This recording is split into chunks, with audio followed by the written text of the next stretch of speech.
Right now, somewhere in a movie theater, someone is holding a bucket of popcorn without knowing they're holding a 500-year-old religious offering. Here's the question, answered directly so you're not left guessing. Who invented popcorn and why? Popcorn was not invented for entertainment. Archaeological evidence shows people in the Americas were popping corn thousands of years before Hollywood existed, and by the time of the Aztec Empire, popcorn wasn't a snack at all. It was a sacred material, worn, danced in, and offered to the gods. What you eat at the movies today is, quite literally, a repurposed religious artifact. Now let's go back and actually earn that answer, because the full story is older and stranger than almost anyone expects. In 2012, a team of archaeologists led by Tom Dillehay of Vanderbilt University and Duccio Bonavia of Peru's Academia Nacional de la Historia, working alongside Smithsonian archaeologist Dolores Piperno, published a study in the Proceedings of the National Academy of Sciences. At two sites on Peru's northern coast, called Paredones and Huaca Prieta, they uncovered corn cobs, husks, and stalks dating back as far as 6,700 years. Piperno confirmed that some of these ancient cobs showed the exact physical characteristics of popcorn. This wasn't a backyard experiment. This was a snack being eaten along the Peruvian coast roughly 4,700 years before the pyramids of Egypt were built. So popcorn is old, genuinely, almost unbelievably old. But age alone doesn't explain why it ended up in your hand at the movies tonight. For that, we have to travel north and forward in time to the heart of the Aztec Empire. Corn itself was domesticated in Mexico nearly 9,000 years ago, bred by early farmers from a wild grass called teosinte, according to Piperno's research. From there, it spread south into Peru and north into what would eventually become the heart of the Aztec Empire. By the time the Aztecs were building their capital, Tenochtitlan, popcorn wasn't a new discovery. It was already an ancient food, inherited across thousands of years and countless generations of farmers who had learned exactly which kernels would burst and which wouldn't. The Aztecs called popcorn momochitl. They even had a specific word for the sound it made while cooking, totopoca, the sharp little crack of a kernel splitting open over heat. And to the Aztecs, popcorn was never just food. Much of what we know about Aztec popcorn comes from a Franciscan friar named Bernardino de Sahagún, who arrived in Mexico in 1529 and spent decades documenting Aztec life alongside Nahua elders and scholars.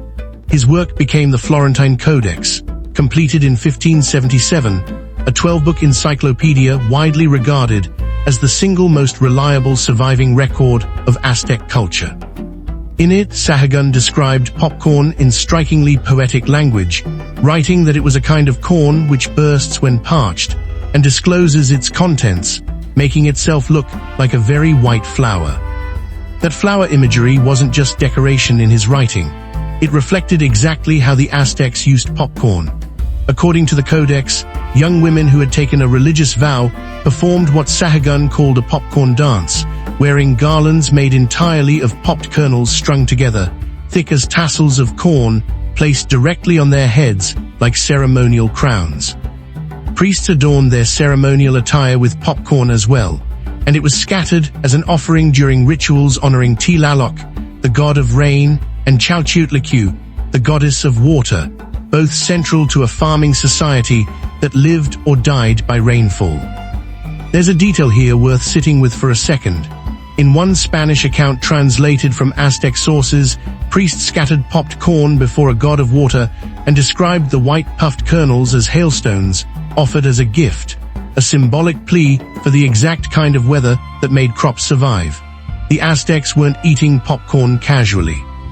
They were using its strange, sudden transformation, a hard little seed exploding into something soft and white, as a physical symbol of rain itself falling from the sky. Think about that the next time a kernel pops in the microwave. You're witnessing the same transformation, an entire civilization once treated as a small miracle, worth building a religious ceremony around. When Spanish conquistadors arrived in the region in 1519, led by Hernán Cortés, they documented popcorn being used to decorate statues of the gods, woven into ceremonial jewelry and worn during festivals like Toxcatl, one of the most important religious events on the Aztec calendar. Toxcatl wasn't a minor observance either. It was held to honor several major deities at once, including Tlaloc, and to ask for a healthy rain season, a strong harvest, and safety for the fishermen whose lives depended on predictable water and weather. In that context, women performing the popcorn dance weren't simply decorating themselves. They were, in a sense, wearing the community's entire prayer for survival, one popped kernel at a time. For the Aztecs, popcorn sat somewhere between a food, a fashion statement, and a form of worship, three categories that modern life tends to keep firmly separate. So here's the actual answer underneath the answer. Popcorn wasn't invented as junk food, and it wasn't invented for convenience. It was, for thousands of years, across two entirely different civilizations, separated by staggering distances and centuries of time, something closer to a small, edible miracle. A hard, unremarkable kernel that transforms suddenly and completely into something larger, whiter, and softer than it started.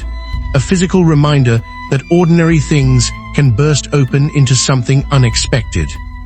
You probably didn't walk into your last movie thinking about rain gods, or Peruvian coastlines 6,000 years old, or a Franciscan friar carefully translating Nahuatl poetry about white flowers. You were just hungry, and popcorn was there, salted, buttered, completely ordinary, sold to you in a cardboard tub with a logo on it. That's really the strangest part of this whole story. Nothing about momochitl changed on its journey from Aztec temple to movie theater concession stand. The kernel still explodes the exact same way. The sound is still the same sharp little crack the Aztecs named centuries ago. What changed was only the meaning stacked on top of it, stripped away piece by piece, until all that was left was the snack itself. But it never really was ordinary. It's one of the oldest continuously eaten snack foods on the planet, carried forward by cultures who once treated its transformation as sacred, who danced in garlands made from it, who offered it to gods they depended on for survival. Somewhere between an Aztec temple and a movie theater, popcorn lost its religious meaning and kept its magic trick. So the next time the lights go down and that bag gets passed to you, and each kernel pops open into something completely different than what it started as, you're not just watching a snack get made. You're watching the same small transformation that once convinced an entire empire they were witnessing something worth kneeling for.